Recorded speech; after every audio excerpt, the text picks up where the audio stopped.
So this is just Lieutenant Colonel retired Joel Pulowski, and we will be delving into all of the things that you care about here in the Central Willamette Valley.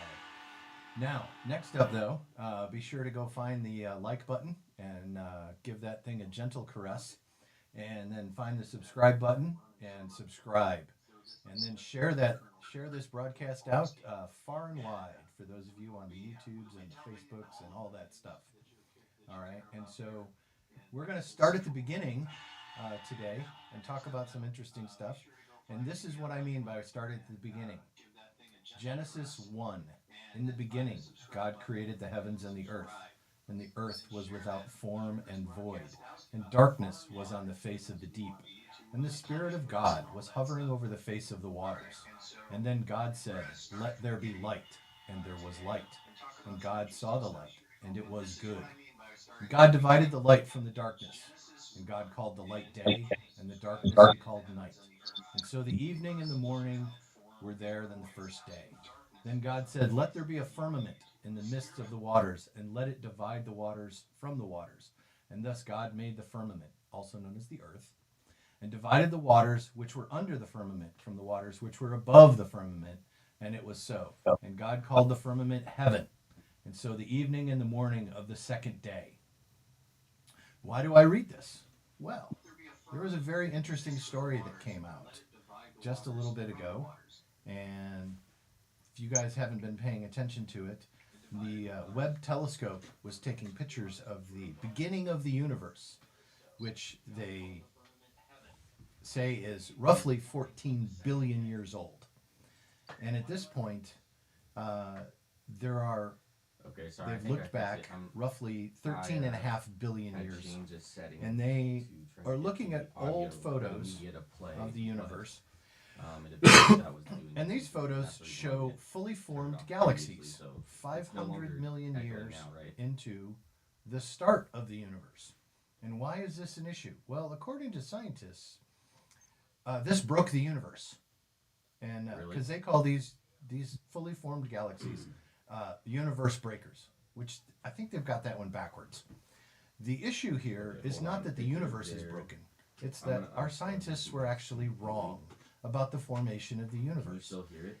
Because at 500 million mark in time from the supposed start of the universe, that they're guessing is the start of the universe, there should be no major fully formed galaxies at all.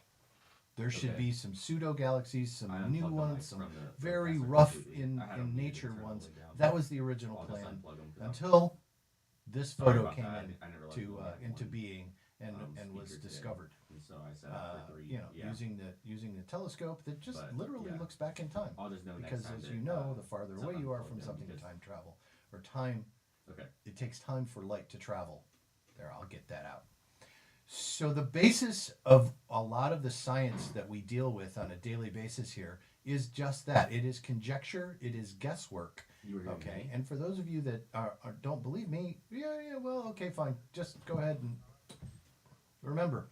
One of the books I'm reading It's right not, now but is I'll unplug that one as called well. from Copernicus, called Revolutions, Am I still coming and through that the book mic too? is about how he proved that the Earth was not the center of the universe. Remember, Okay, I don't know. at one point in time, the science was very settled that the Earth was the center of the universe, and Copernicus and Yeah, sorry, several I don't know why bishops got together and your brain challenged that finalizes orthodoxy Wednesdays being and created what we call the solar system. I think the Okay, computer proving settings that the reset sun or was the something center of the because solar like I system was telling you, I had to and reset all not Streamlabs, so it the must have Earth reset other and settings all on of the the computer, heavens rotating around the Earth, in as addition to was people I thought should have at just the done a time. complete total So reboot. anyway, we're having some tea and we're talking about the beginning of things. So let's talk about another baseline issue Yeah. here. How many people out there, show of hands, believe that we have 8 billion people in the world population? I Okay, apologize I for see a that. few of you. All right, Okay. let's think about this for half a second. Yeah. All right. Okay. How is it So, that, well, we know the U.S. Census is off by a bit because we don't count some people and we do count others, and there are always corrections being made to it. But that's not the issue. So, in the International Monetary Fund, will give you loans based on the population size of your country. Did you know that? And if you declare you have more people in your country, they will give you a bigger loan that you almost don't ever have to pay back. So, we have right now, according to the world population clock, we have 8 billion, almost 1.8 billion people, 8.1 billion people. Okay, and there are currently 185,000 and change births today. But this is all just math. This isn't actual real counting of anyone. All right, so this is guesswork once again. So we have lots of guesswork going on. Oh, you know what also happened in guesswork land here in the Portland area? Portland got the second most snow ever, 10.8 inches at the Portland airport. And that was on Thursday. So it was supposed to be a light dusting. It was 10.8 inches instead. And as usual, it's colder than it was supposed to be. The wind was stronger than it was supposed to be. And this is just guessing about meteorology. So we do this all the time. We look at things and we try and figure out what is going to happen. And most of the time, we actually are wrong. Okay? There might be roughly 8 billion people on the world. But there is not exactly the number that they're selling you there is. All right? As a matter of fact, I believe the number is much closer to 6 billion, which is going to come in handy in the next couple of years, because if you haven't noticed what's happening in our food supply system, then I suggest you start paying attention. So here we are. We're all of 5 minutes into the show, and I've already covered the entire history of the world. Isn't that awesome? We have a lot of stuff to cover. So we're gonna work on this because I wasn't here last week, and the reason why was because I was at the state central committee meeting for the Oregon Republican Party. Because as everyone knows who listens to this show, I am the chairman of the Marion County Republican Party, which means I get to go to these meetings and sit all day. And when I mean all day, I mean all day. From like 7 a.m. to like 5 p.m. we were there. Anyway, and we would have been there longer, but we only had one actual election to carry on. If we'd had 4 actual elections to carry for the party leadership executive team, we would have been there till 9 o'clock at night, maybe 10, who knows. Anyway, so I was there, and there was a lot of interesting stuff that happened in there. We reelected Justin Wang, the party chairman for Oregon. Angela Plowhead was reelected as vice chair, and Alex Haddad, and I hope I say that right, Alex, was reelected as treasurer, and they were all running unopposed. And then Joe Ray Perkins, who has been on this show, was elected secretary.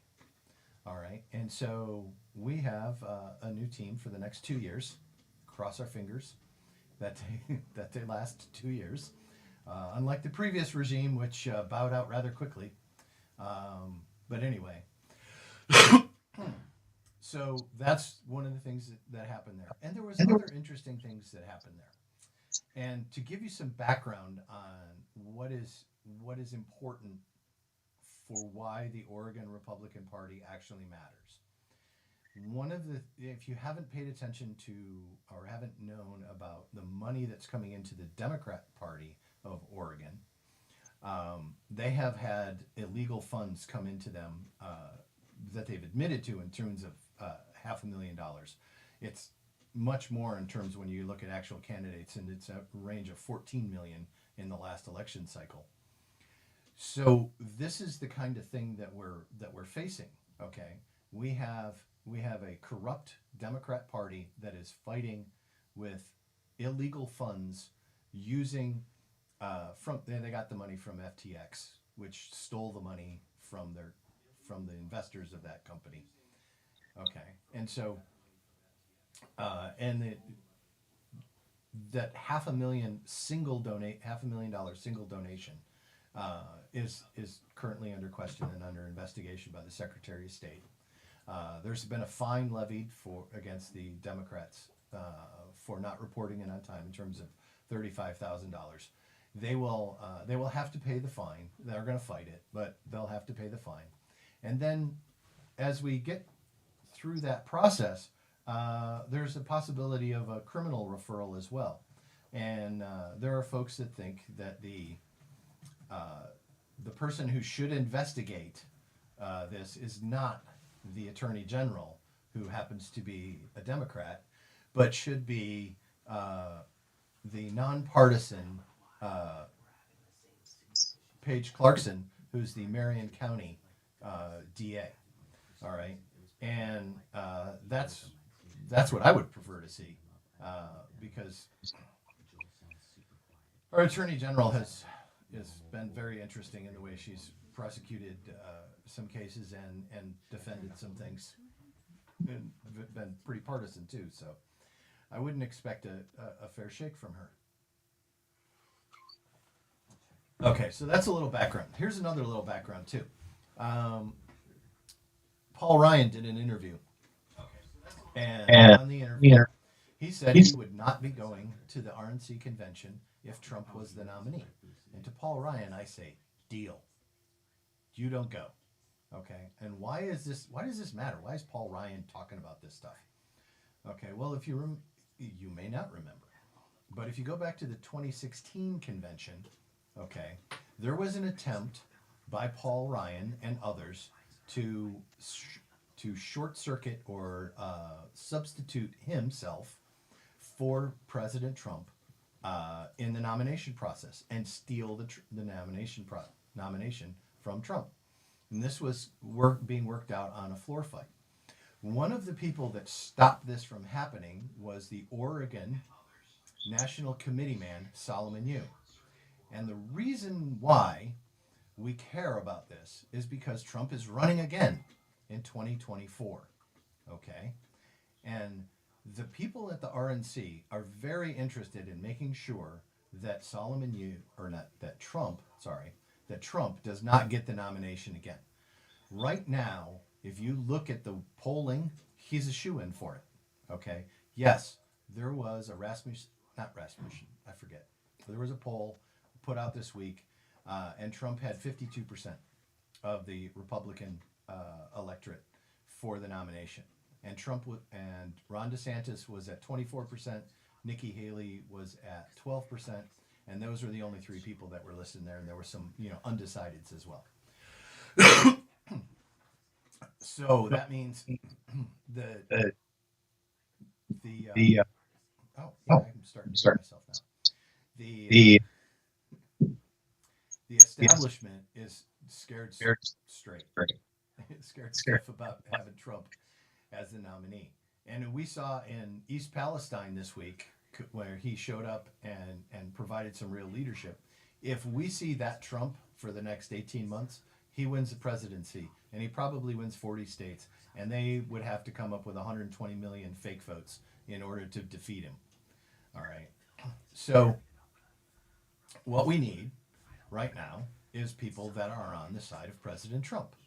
And Solomon Yue is one of those people who has proven through his actions and his dedication to that to be on the side of President Trump. And so one of the things that we saw I love how I'm going. Are we having some problems here or something?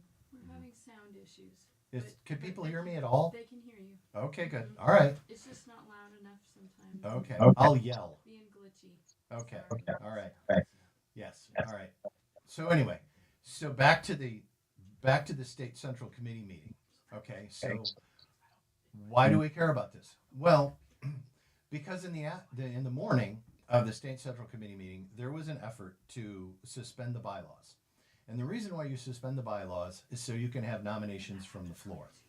All right. And nominations from the floor means that you can put anybody in any position up for re-election, essentially, at that time. All right. This includes, short-circuiting people who are still due to be in office for another 18 months. Anyway, which is both the National Committee Man and National Committee Woman. So the point here is we had an attempt to short circuit. That was stopped with a vote in the morning. But then those folks were informed that they could bring up a suspension of the bylaws in the afternoon under new business.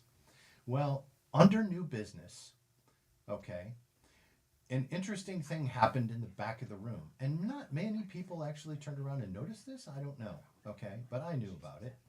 All right. And that is Mark Thielman showed up in the back of the room uncredentialed. He was not approved to be in that office or to be in the room in a private meeting of the Oregon Republican Party. He's not even a PCP. He's not a delegate. He wasn't there as an alternate. He was just in the back of the room by himself, standing there for no apparent reason. This is in Albany. This is in Albany at the Expo Center where we are at. So there was no other events going on where he might have just wandered into the room by accident. Okay. And the other concerning thing was when someone went to, when the, one of the event managers went to find the sergeant of arms to have him escorted from the room, the sergeant at arms, both of them actually, were unavailable and unable to be found. So that leads us to some unsavory conclusions, because the second attempt at suspending the bylaws in the afternoon, okay, was also foiled because we just simply ran out of time. All right, an adjournment was called at about 5 p.m. Okay, and I seconded that because we had been there long enough and we were just talking about stuff in circles at that point. Why do we care about all of this? Why was Mark Thielman there? I don't know why Mark Thielman was there. I don't really care why Mark Thielman was there, other than the fact that he wasn't supposed to be there. All right, who invited him in? Who let him know he was there? Who let him in the room? Et cetera, et cetera. All of those wonderful questions people love to ask about these things. All right, the next question is, we have had some folks in the Republican Party spend the last 2 years, roughly, attacking Solomon Yue and blaming him and trying to scapegoat him for all of the problems of the Oregon Republican Party for the last 20 years. And to that, I only have to say 2 words: Bob Packwood. Yeah, I'm going to piss off some people. Bob Packwood was the best senator we ever had. Yes, for 1996. Okay? And then he left in disgrace. And if you don't think that disgrace had fallout, you're delusional, because it did. All right? And that did massive damage to the Oregon Republican Party. All right? The way he departed. And given that he was the standard bearer of the Oregon Republican Party at the time, you would think that his fallout would have lasting impact, and it did. A little more tea here. So the folks that are interested in removing Solomon Yue as National Committee Man would dearly love to see him removed before they'll get a chance to vote for it, by the way, in 24, summer 24. Dearly love to see him removed before the RNC convention in 24, so he can no longer fight the good floor fight for Trump. All right, and there are other people around the country who are being attacked the same way. All right, so for all of you that think Solomon Yue is the sole problem in the entire Oregon Republican Party, and I know there are many of you because I've talked to a bunch of you, all right, I would just like you to look around and look at the bigger picture, okay, and try and understand that this is not about you, and this is not about Oregon. This is about Trump. So removing Solomon is about making sure Trump doesn't get to be president again. It's that simple. It is that simple. There is no other nefarious rules or reasons for it. There's no Chinese communist plot. There's nothing else going on other than Republican politics as usual. Okay? So let's try and all get along now, shall we? And realize that Solomon is on your side and Tracy Honnell is on your side.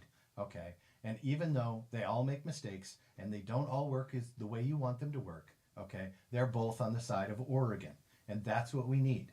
We need people who represent us at the national level to be on the side of Oregon. All right? I think my rant is over there a little bit, Did I spend too much time on that? Do you think, Neil? No. No. Okay. No, you're good. Because that's not something you're going to hear literally in any other broadcast anywhere else. Right. Because I was at the meeting, I sat 2 seats away from the speaker's microphone, okay, for the whole day. I was only out of the room for less than 5 minutes because, sometimes I drink too much tea. All right? This is kind of funny, but that's how that goes. So we're going to talk about some other stuff in Oregon, and let's talk about Trump for a moment again, all right, and East Palestine. Do you have that clip? Can you play that?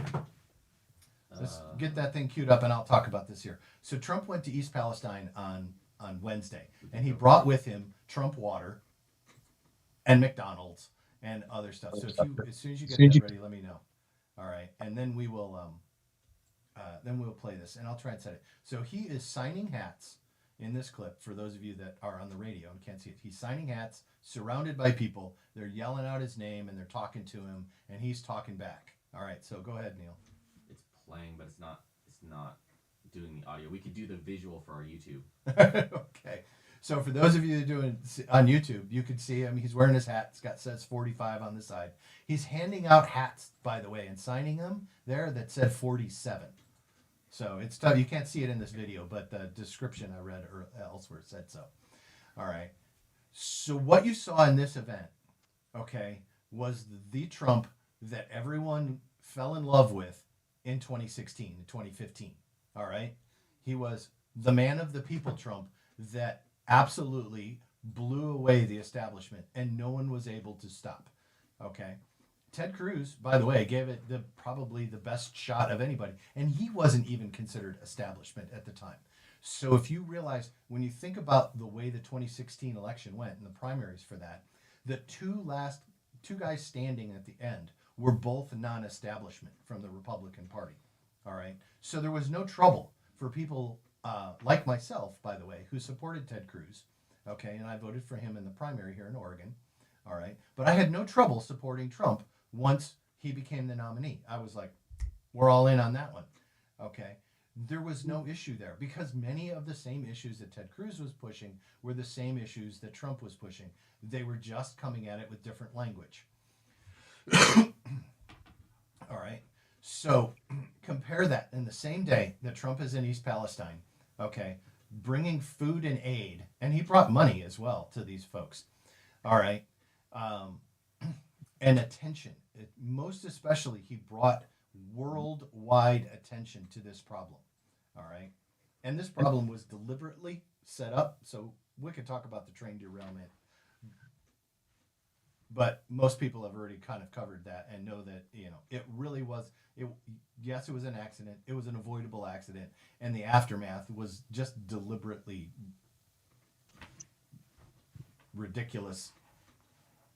The best thing you can say about it is it was massively incompetent. Anyway, so while Trump was in East Palestine, the thing that was happening in other parts of the world was Joe Biden was in Ukraine with $500 million that East Palestine could have used for the expensive cleanup that's going to be required of the water and the air. Or, well, who knows about, not so much the air, but definitely the water and the ground.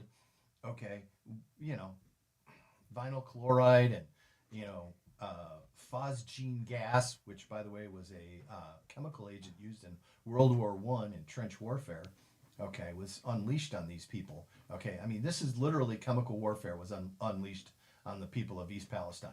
Okay, and so while Biden was in Ukraine, pandering to his buddy Zelensky, okay, Trump is in East Palestine, and Ron DeSantis is in Staten Island collecting money from the establishment Republicans, from the Paul Ryan crowd. Okay, so that shows you in one day a microcosm of what this race is going to look like. Okay, so you're going to hear about how Ron DeSantis saved the world. Okay, and he changed. Those of you that don't know, Ron DeSantis was all in with all of the lockdowns until one singular event happened and God intervened. And that was the arresting of Pastor Rodney Brown. Okay? Until Pastor Brown was arrested, Pastor Rodney Howard Brown, that's his full name, Until he was arrested, Ron DeSantis was fully on board with all of the lockdowns. Okay? Once Pastor Brown was arrested, that's when it became a wake up call to him. And that didn't happen right away. And that didn't happen while Trump was talking about, hey, we need this to end by Easter. Okay. Trump talked about this was going from the very second of the lockdowns. Trump talked about how this was going to be 15 days and 15 days only. Okay. And then there was massive pressure put on, media calls, and all kinds of other stuff was put on. And yes, he should not have relented under that. But you know what? This is unique ground. And when you have the kind of pressure that is put on and the models that were being shown at that time, if you remember, they were talking about 5 to 10 million Americans dying, okay, in the middle of March of 20 from COVID, all right? That was always and forever will be a lie, all right? Because that was the kind of pressure that was being applied to him, that was being applied to President Trump. And I don't know anybody that would not have made the same decisions that he made at that time, given the information that he had available to him and that was presented to him at the time. Okay. So you got to remember, the deep state, okay, was lying to President Trump from the moment he stepped into office. Okay. The Department of Defense told him there was less than 2,500 soldiers in Syria when there was over 12,000 for the entirety of his administration. And they did not admit to the true number until almost the end of his administration. All right. So that's another example of the kind of disinformation that Trump was working with. Okay. So when people say, well, he let Fauci be in there. Okay. Well, in March and in April and in May, okay, Fauci and Dr. Birx were the answer to all of the problems, and no one else got a word in edgewise. Okay? So, stop with the revisionist history, okay, and go back and look at the actual history of what happened. And then when Trump turned things over, and he never tried to federalize it, and there was pressure for him to federalize the lockdowns. He never, ever, ever considered that, as far as I know. All right? And so as a result of that being pushed down to the governors, that then let people like Ron DeSantis make the decisions that they were then able to make, okay? And Kristi Noem in South Carolina or South Dakota, okay? And some other governors made better decisions than what was made here in Oregon, for example, okay? And so I'm getting the high sign that we have someone on the phone. Who am I talking with? Who's on the phone? Good morning. It's Art. How are you this morning? Hey, Art. It's 12:30 in the afternoon. Put down the time. Oh, yeah, it is. Hey, well, when you're working and doing stuff, you lose all track of time. But you're absolutely correct. I just wanted to call because, you talked about the train derailment, and you're kind of the head of the Republican here in Marion County. Yes. Are you guys going to really push here? See, I'm surrounded by railroad tracks on three sides, and I really don't want to see what happened back there happen here. And so I just wanted to mention that, I think the Republican Party right now should be pushing for safety here in Oregon. I just wanted to interject with that because I know we have problems with the railways here in the Salem area from time to time, and really our Republican Party ought to be pushing for some resolve so that we're better protected. I just wanted to bring that up because I think it's very important. So one of the whole transportation bill, if you remember, before the first of the year during the, I'm sorry? Okay. The transportation bill, the 1.7, not transportation, infrastructure bill, $1.7 trillion infrastructure bill which paid for everything as infrastructure, only had, if I remember right, about $120 billion of actual real physical infrastructure repairs and upgrades in it. Okay. And this is in terms of like the national transportation system. This is federal, okay, because of the Commerce Clause, okay. And this is part of the problem of why we have some of the issues, because we have one-stop shopping for our lobbyists to go to get to short circuit some of these things. So during Trump's administration, let me set it up this way. So there was a show that you guys might have heard of. It has some cackling women on it. It's called The View. All right, and these one of these women, Joy Behar. Okay, and I use that term in the loosest of sense. Okay, basically said because Trump, under his administration, reduced regulations on transportation, and because you voted for Trump, okay, that East Palestine got what it deserved. All right, that's not what Art is talking about.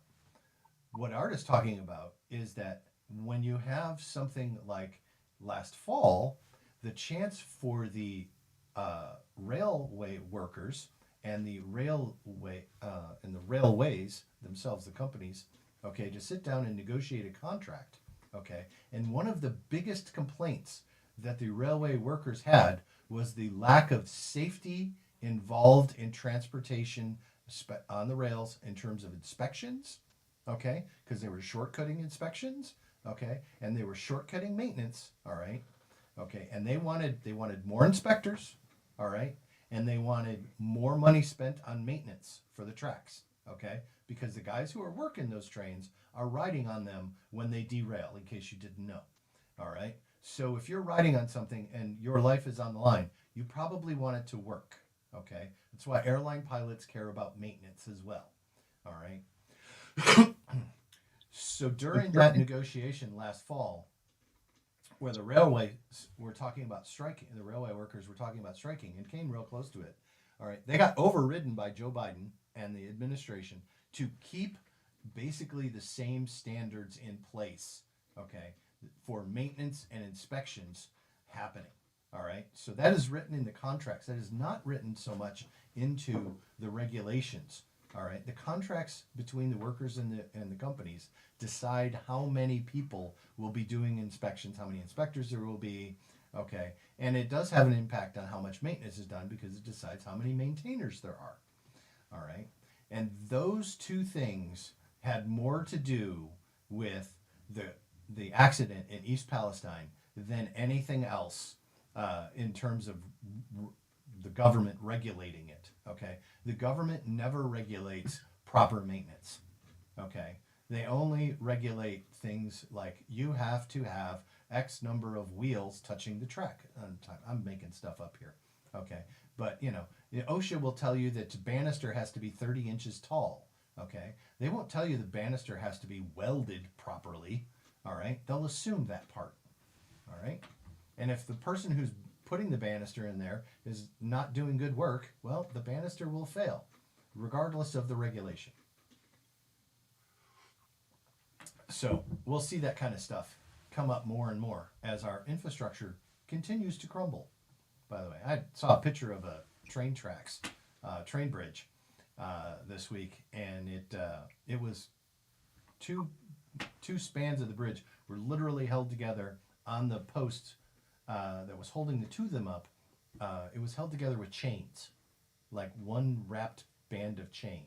And it is just ridiculous, you know, that our infrastructure a lot of times is being held together essentially with baling wire and hope. Okay. Well, we go spend another $2 billion today on Ukraine. Okay. And those of you that think that we're done spending on Ukraine, no, they're talking about the rebuilding bill. And the rebuilding bill for Ukraine is $350 billion on the low end. Okay? Yes, this is an infinite money suck called Ukraine. All right? And if you don't like it, too bad. All right? If you haven't seen the piece from Steve Deese where he was on Tim Pool's show this week, and he basically said, "You can have my son to fight in Ukraine over my dead body," and my sons are too old to be drafted at this moment, but I completely agree. I have grandchildren, all right, and no, I have a 15-year-old grandson, okay, and you cannot have him. You will not have him. He will never go fight your freaking oligarchical war. Yeah. All right. This is not a war. This is a war of complete choice in Ukraine. All right, and pushed by Victoria Nuland and others. Okay, in the U.S. government. All right. This has nothing to do with what any kind of interest that the United States has in anywhere in the world, other than making sure Raytheon and its Secretary of Defense get to pad their their retirements. That's about it. I'm done ranting about the Ukraine war right now because it's really going to piss me off. And then I'm going to start saying something inappropriate. Okay, because we're at this point right now where what's trending on Twitter this morning before I came into the show? F Ukraine was trending on Twitter. Okay, so if you don't know what F stands for, it stands for F. Anyway, let's talk about some Oregon stuff. All right, we got some crazy stuff going on in Oregon. The silly season is in full swing here in the Oregon legislature. All right, let's see. Oh, yes. So I'm going to bring this thing up, and this is actual election stuff here in Oregon. All right, tweeted out about this yesterday, and it went all over the place. All right, I'm just got to scroll to the right spot so I get to the right article so that I can read this properly. Okay. Now, and this goes back to yours and my favorite person, Mark Thielman, and his lawsuit against Shima Fagan. Okay. And the issue here is some of the complaints that were in this lawsuit. Okay. I don't know if they've been brought to law enforcement, but they should be. That's where they should have gone. Okay. If they're not brought to law, especially this one I'm about to read, if they're not brought to law enforcement, well, that's just criminal in of itself. Okay, so I'm gonna quote this here from the lawsuit, and this is regarding the University of Oregon and students therein. So all students at the University of Oregon receive 2 ballots, one at the university and the other at their home address, many of whom homes are out of state. Karen Kaplan was a manager of the University of Oregon Recycling Department. She was known for her partisan nature and often displayed her American Communist Party membership card to her student employees, friends, and coworkers on campus. Under her directive, beginning in 1998, she had separate recycling receptacles specifically for ballots placed in student mail areas and other high-traffic places on campus. Students were encouraged to recycle their ballot. Okay. University recycling employees would go around daily prior to Election Day to collect the ballots from the recycling bin. The piles of discarded ballots were then driven off campus and delivered to an SEIU office located at the time at the Ulano Credit Union building in Eugene, Oregon. SEIU is the public employee union representing healthcare workers and other university employee groups. All right. With ballots in hand, the SEIU sent out emails from the field office to university employees, that is in union membership, soliciting help with phone banking and or filling out ballots. Witnesses to this process attest that the filling out of ballots was coercive and completely favored union-endorsed Democrat candidates. According to the complaint, the University of Oregon students are still receiving 2 ballots. There is no reason to believe this practice has stopped. The University of Oregon, continue here, the University of Oregon has over 30,000 students, which clearly generates roughly 30,000 ballots. If it's 50% of those students decide they're going to vote out of state and recycle the ballot, they put 15,000 ballots into the recycle bin in Lane County, Oregon. Okay? The only question I have is whether or not the Lane County Sheriff has investigated this or not. This is the only question. Everything else is irrelevant. The lawsuit, okay, if this has been known for months in the lawsuit, because this lawsuit has been going on for months, then the person's negligent for not reporting this to the Lane County, Oregon, which would be Mark Thielman, needs to be held accountable for that. Because this should, when he learned this information, and when Steve Junkus, the attorney, learned this information, it should have gone directly to the Lane County Sheriff and not stopped and not passed go, not gone anywhere else. That's the only place it should have gone. They could have added it to their lawsuit in place, but it needed to go for investigation first and last, and nowhere else other than that. Okay, there are other complaints in here in the lawsuit that are bad, but they're all subjective, and there's a lot of assumptions in them. But this one has specific witnesses mentioned. Okay, so those witnesses need to be interviewed, and those people need to be, and this needs to be investigated, as in now, not as in some point in the future.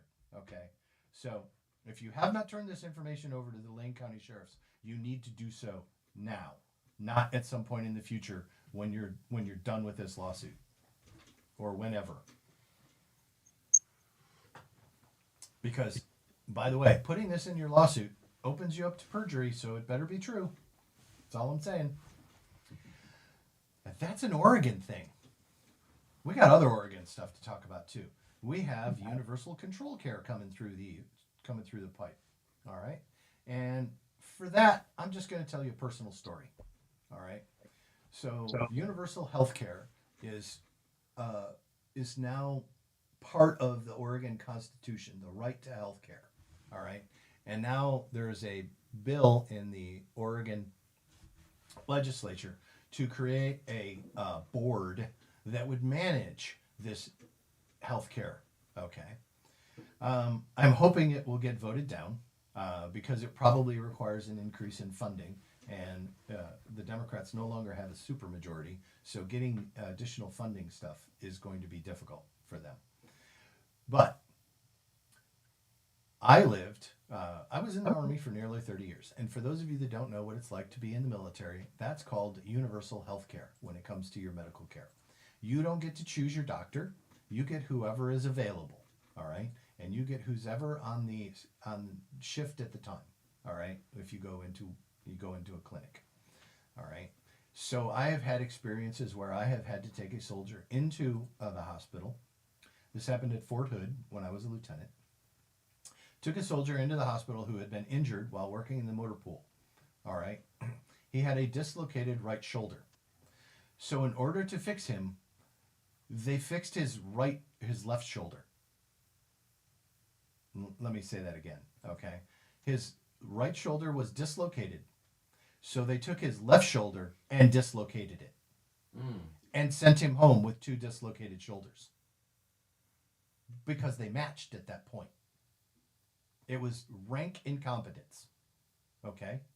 And he was in incredible amounts of pain because he was better now. And they told him the swelling would go down and everything would be better in a couple hours. Yes, Neil's shaking his head at me like, that's crazy. Yes, it did. Yes, it did.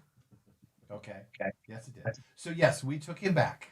I personally returned him to the emergency room, okay, and had the conversation with the admitting nurse who admitted him the first time, okay, and told her what had happened and what the problem was, okay, and then I walked him through the whole process to get both shoulders repaired or basically put back into joint, okay, and then he was in 2 slings for like 2 weeks afterwards while his shoulders healed, okay, and we had to spoon feed him, okay, because he couldn't move either arm. It was kind of funny after a while. Like a year later, we were laughing about it.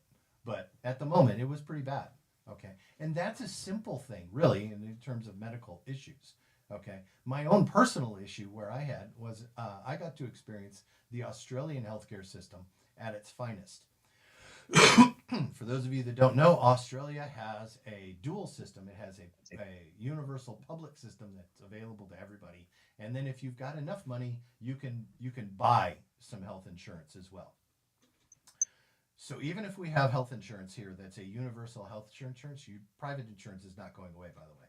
will probably end up something closer to if this goes into place, something closer to the Australian system. And the Australian system has some real flaws in it. Okay. For example,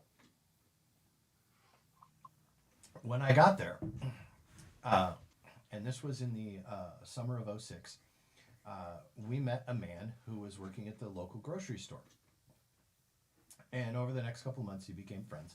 And we knew, and he had a very unusual habit because he had a liquid diet, 100% liquid diet that he was on.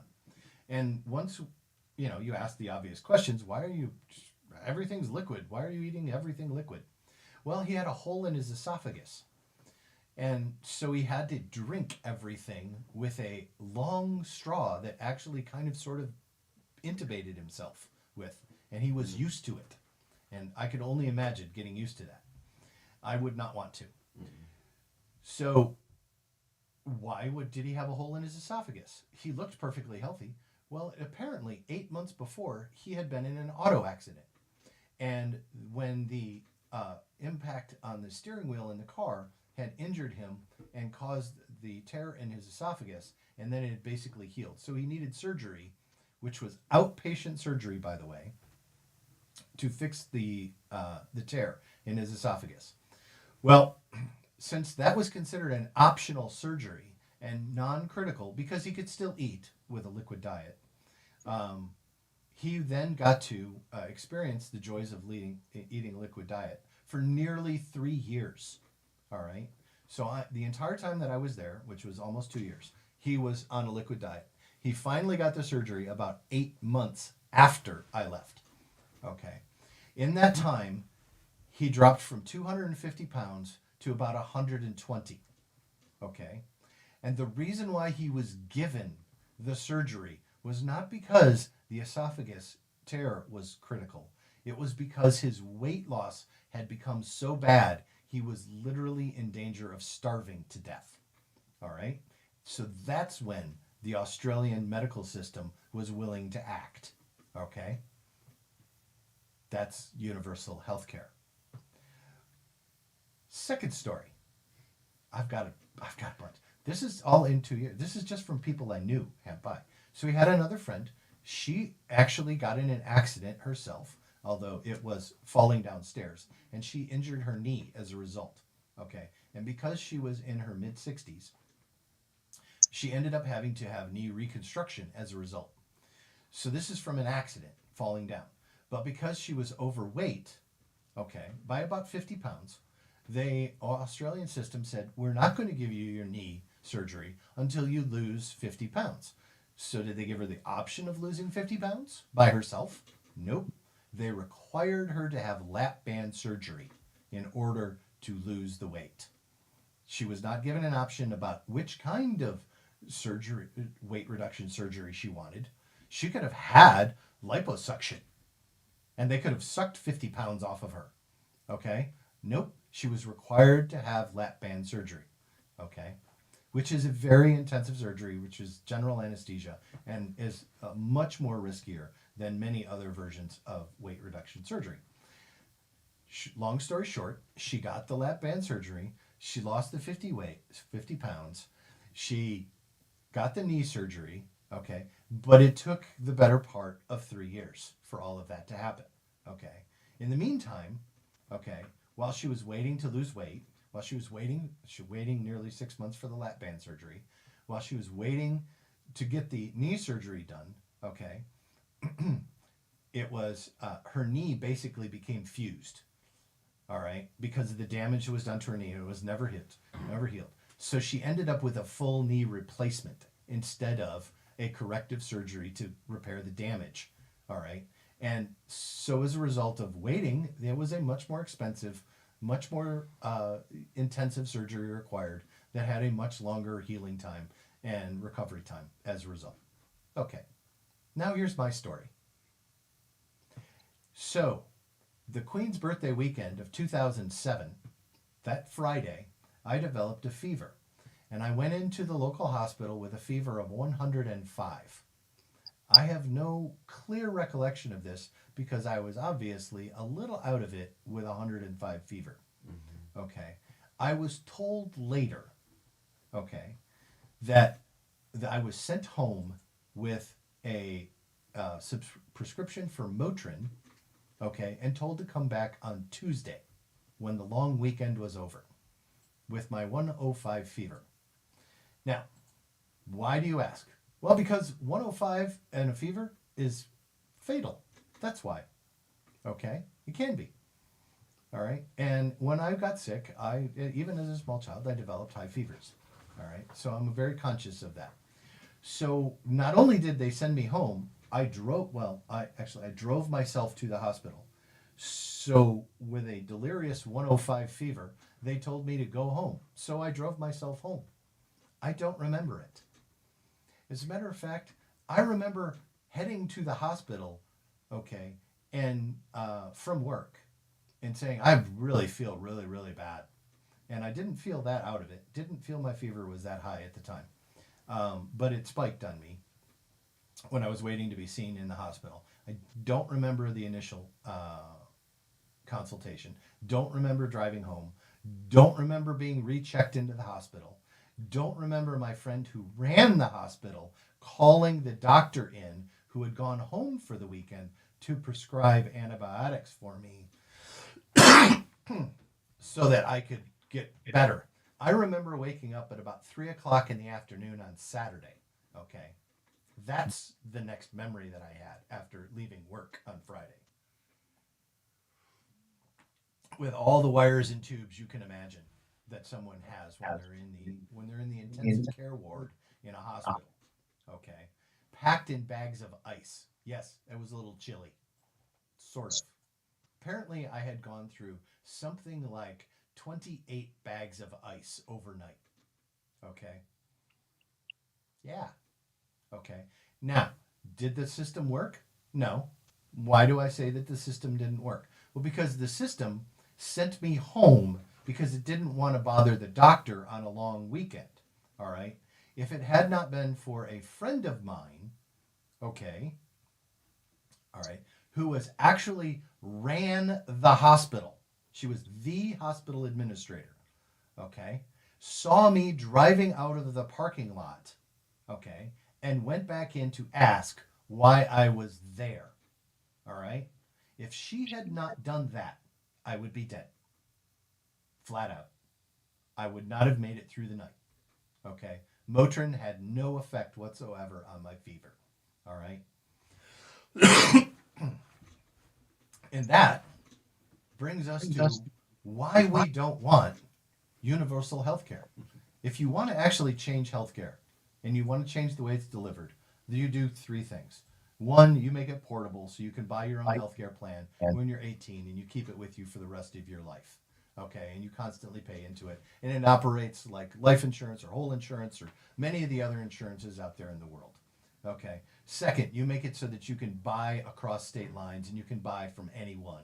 Okay, and you get rid of all of the artificial monopolies that gave us that we created when we rolled out Obamacare in the first place. Yeah, and of course you get rid of Obamacare because that takes everybody and collectivizes them and turns everybody into a community standard for healthcare instead of an individual. And the last thing that you do, okay, is you say, God knows, you can say, all right, pray.